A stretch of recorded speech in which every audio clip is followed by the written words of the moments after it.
this schedule really shapes up for a playoff run with a 12-team playoff. Areas that, you need to get from experience, which is just, hey, I need to make quicker decisions. How do you define success for this team? National championship.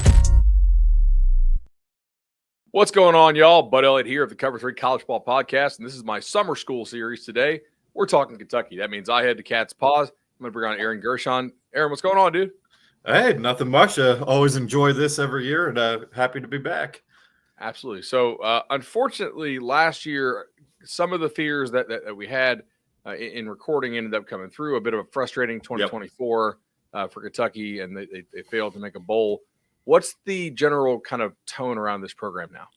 Yeah, from the outside, there's a lot of wait and see from the fan base. They're definitely antsy and frustrated with how last year and really the last 3 years went. I mean, obviously, you look at Kentucky football history, and at for a while, 7-6 is something you'd celebrate and take every year. But after Kentucky was able to have the 10-win seasons in 2018 and 21, they win 4 straight bowl games. It was kind of like, all right, like when are we going to take the next step? I mean, obviously, there's an understanding of how good the SEC is, and now it's even better with Texas in there. But they're definitely a letdown from the fan base standpoint. And I think internally, the coaching staff knew they had to make a lot of personnel changes. I mean, it is a roster that's going to have over 40 new players between transfers and freshmen. They said goodbye to a lot of guys who were significant contributors throughout the year with Dane Key, Barryon Brown, and they're trying to turn around some culture things that have come up the last couple of years, and it's going to be a much different look this year. And I think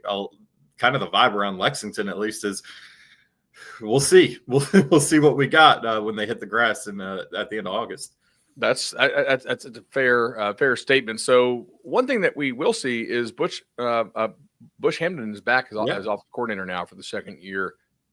How will this look different in his second year, if at all? Yeah, I think it will, because he got to be a big decider in who they brought in. Where last year, Liam Cohn left again, and he left in the second week of February, right around the Super Bowl. So didn't really give Kentucky all that much time to find a replacement. And obviously they already did the most heavy lifting in the transfer portal. They picked Brock Vandegrift as their quarterback. They brought in Jamori Macklin. They took a couple offensive linemen. Like, their offensive core was already set in stone and built. And Bush Hampton kind of had to go in there already, have to go implement his system late. They pushed back spring practice a week so they could get, some install in. And then he also didn't have the players he necessarily wanted. So now Kentucky looks completely different from a personnel standpoint on offense. I mean, outside of Jamori Macklin, Jalen Farmer at right or left guard, depending where they play him. I think he's going to play right guard this year. And then, some of the running backs, Chip Patterson, Jamarion Wilcox, still young guys who, still have a lot to prove. Like, it is a completely new look offensive line and wide receiver room. So, Hampton got to handpick a lot of the pieces, and of course, quarterback with Zach Calzada. And I think it's also good just for the limited amount of returners that they have, that there is some continuity, because this is the first time Kentucky will have offensive continuity from the offensive coordinator since Eddie Grant's 5-year run from 16 to 20. Since then, it's gone Liam Cohen, Rich Scangarillo, back to Liam Cohen, now to Bush Hampton. So it's kind of been messy on that side of the ball, and I think it'll be really good for the players that are coming back, and Coach Stoops as well on the defensive side, to have some continuity on the offense and kind of know what to expect there, at least from the coordinator. So Calzada comes in. And I mean, he had kind of an up and down career at Texas A&M. He is the guy. Like, Cutter Boley is not going to push for this. I mean, they're calling it a quarterback competition, but I mean, they bring in Calzada, who's a 7th-year senior at this point, a guy who, is coming off 2 really good years at Incarnate Word. He's kind of wants to prove himself, after his first tenure in the SEC, like you said, was up and down, especially the year at Auburn, just didn't go well at all. Didn't see the field, both from injury standpoint and performance standpoint. So, look, Cutter Boley played okay at the end of last year. I mean, I thought he actually played pretty darn well against Texas in that second half when they made the quarterback change there. And obviously against Murray State, he looked good, but Murray State was one of the worst teams in the FCS last year. Got to play in 4 games, got the redshirt year. That's who they hope and want to be the quarterback of the future. But I think they know with what the schedule is this year, the fact that he still has a lot more growth to do with his body. Honestly, he added 15 pounds and, got to adjust to playing with that. There's still more work to do there for Cutter Bull. I mean, he's got 4 years of eligibility left. And the hope is with him being a local kid and bringing in Calzada, who's in his last year of eligibility compared to maybe someone with multiple years. I think Malik Murphy was the other quarterback they brought in on a transfer portal visit. I believe he had 2 years left. The hope is Bowley will not be scared off. He won't go transfer on you. And you kind of hope he's the quarterback of your future. So, is there a scenario where Calzada just stinks it up in August and Bowley plays great and Bowley wins the job? Sure. But I'd be shocked if it's not Calzada at least starting the year as the starter. And look, it could be something where he struggles and they pull the trigger on Bowley pretty quick. For all of our college fantasy guys out there, is there a receiver who we think has the chance to take like the vast majority of catches and yards and touchdowns? I think it's going to be between Jamori Macklin and Kendrick Law. I mean, Jamori Macklin, they kind of misutilized for the majority of last year, playing him in the slot. Jamori was a 1,000-yard receiver in North Texas, 11 touchdowns in 2023. I think he ranked second or third on explosive 20-yard catches that year. So a guy can really get downfield, really get vertical, and they played him in the slot and just wasn't comfortable there. And, you're competing with Dane Key and Barryon Brown last year, trying to keep those guys happy. And, but then when Brown went down at the end of the year, Macklin moved outside and finished the season really strong. So I think a full year outside for him, he should have a much better campaign. And then Kendrick Law was kind of the guy that Zach Calzada was keying in on and seemed to have the best chemistry and best rhythm with during the spring, the transfer from Alabama. Another guy who, at Alabama, a really good run blocker, didn't really get as involved as he would have hoped in the pass catching game. I think he'll see a bigger role there. So I think it'll be between those two, but I lean Macklin just given his continuity with the coordinator here in Hampton.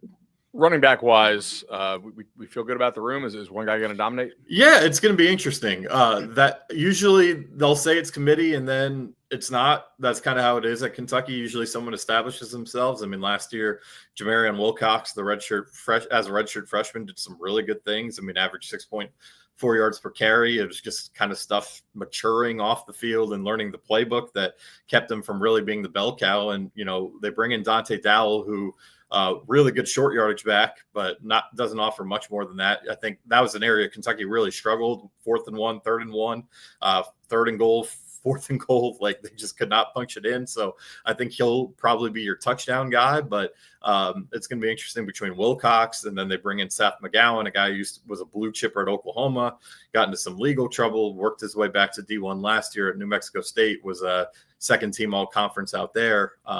They brought him in this spring. So we'll see how he factors into the mix. He seems to be the best pass catcher of the group. And then they started a redshirt freshman in Jason Patterson in most of the spring, getting the reps of the one. So it's a little early to tell, but usually, when Kentucky says they go platoon, someone ends up emerging. I mean, 2 years ago, they said Demi Sumo-Karmbe and Ray Davis were going to share the load. And Ray Davis was one of the best running backs in the country that year. So concern level for the offensive line. It's a lot of new faces. It's an offensive line that struggled last year.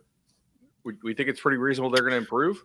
They absolutely should improve. I'm curious to see, you bring in 2 tackles, one's from Bowling Green, one's from New Mexico State, right? So how are those guys going to adapt to the SEC and the strength and the physicality that, they were able to have their way for multiple years in those conferences? Is it going to be the same here? But they're both 5th and 6th year seniors that have been around and played a lot of ball. We'll see how it goes. And then they bring in Joshua Braun, who's been around the SEC forever, to play left guard. So I feel pretty good about Braun. I feel pretty good about the interior, honestly. I think Jalen Farmer was their best offensive lineman last year. He's back, a one-time transfer from Florida. And then at center, Jagger Burton, who's been a guy that's been here a lot. He's been through a lot. He's a high 4-star prospect that is from Lexington, has had a lot of weight on his shoulders, and they thrusted him into action probably too early. He's a guy that in 2023, they tried him at center. It didn't really work out. They moved him back to guard. He's been taking all the reps at center this spring, and from what we saw, looked a heck of a lot more comfortable. He looks like he's in the best shape of his career. So, hopefully for him, he can finish his, 5th and final college season on a strong note. But they also brought in, Evan Wibberly, who's been a 2-year starter at Western at center as well. So there's definitely more depth.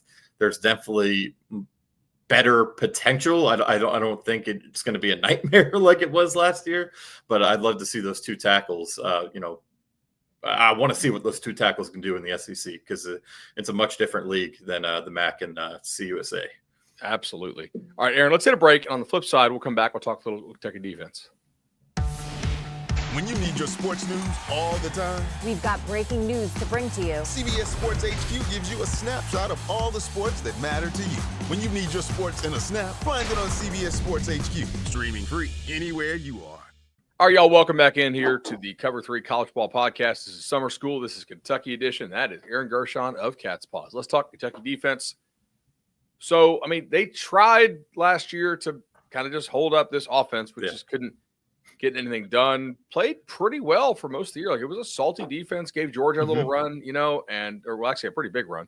Yeah. And ultimately, now they lose. Is it everyone in the front seven or damn near? Damn near. They bring back Khalil Saunders, and that's Alex Afari, who's going to play off the ball this year. That's about it.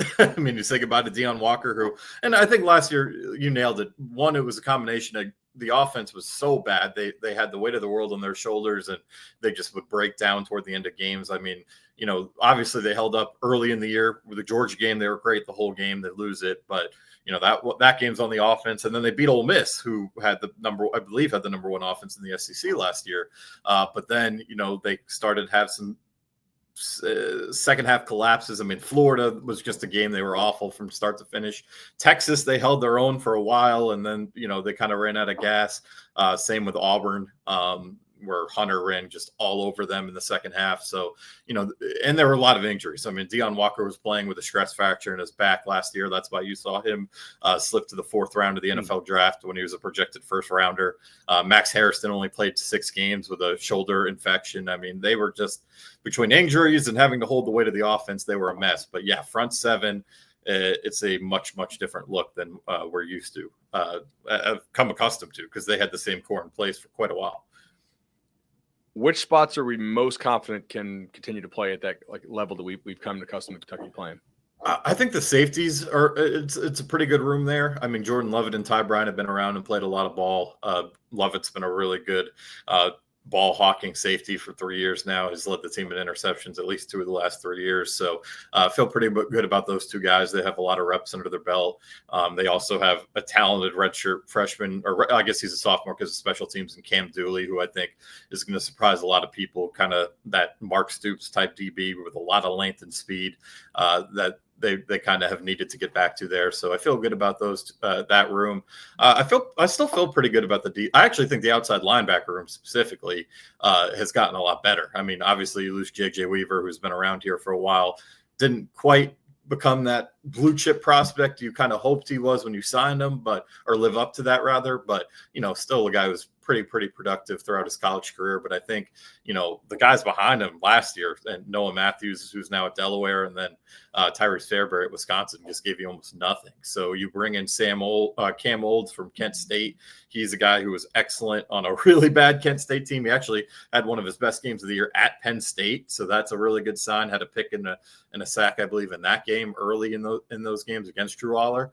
And then Sam Green, a guy who has a lot of juice to him, who looked really good in the spring from USC. And then a guy they bring back is Steven Souls, who's undersized, but he showed some really good stuff last year too. He got a little banged up the second half of the year. So I like the outside linebacker room and the safety room probably the best.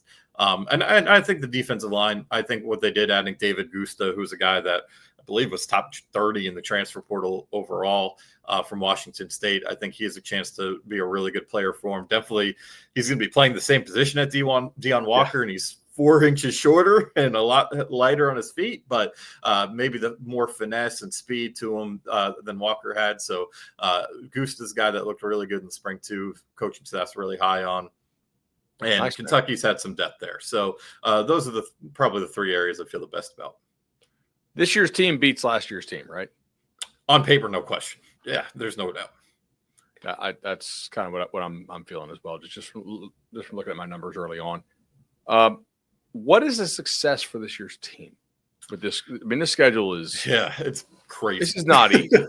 Yeah, it's crazy. Yeah, there's not a. I mean, look, they should win this game, but like Toledo, who they play week 1, went and kicked Mississippi State's butt in Starkville last year. Like it is a gauntlet. And then the SEC, it's just you have Texas, Ole Miss, Florida, Georgia, South Carolina. It's crazy. So, look, the fan base is going to be frustrated with anything that's not 8 or plus wins, but I don't think that's fair. I think if Kentucky can get back to a bowl this year, given all that happened last year, given what this schedule entails, even Louisville, who's gotten a lot better over the years at the end of that schedule, like if they can get to 6 wins with this schedule, I think it showed that they've improved from a year ago, and there's at least some, the SEC I think they're going to remake the schedule right after this year. So you should get a little bit of a better draw. I don't think it could get worse than this. Like you won Arkansas and those type of teams on the schedule,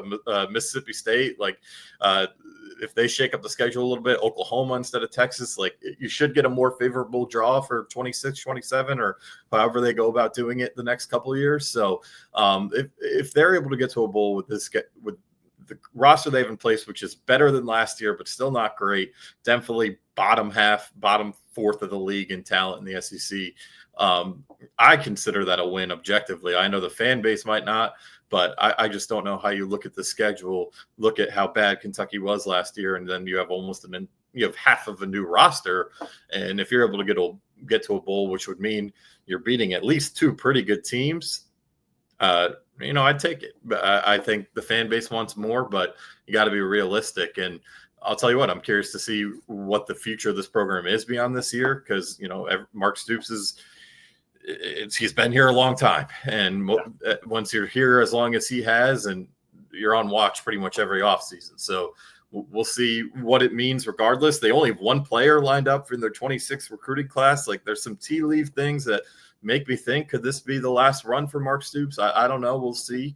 Obviously there's a lot of money that can be made if he stays here, but I think it would be a successful year for him in this program if they can get back to a bowl this year, given all that's in front of them. Aaron, much appreciated, man. I will catch you soon, and thanks as always. You got it.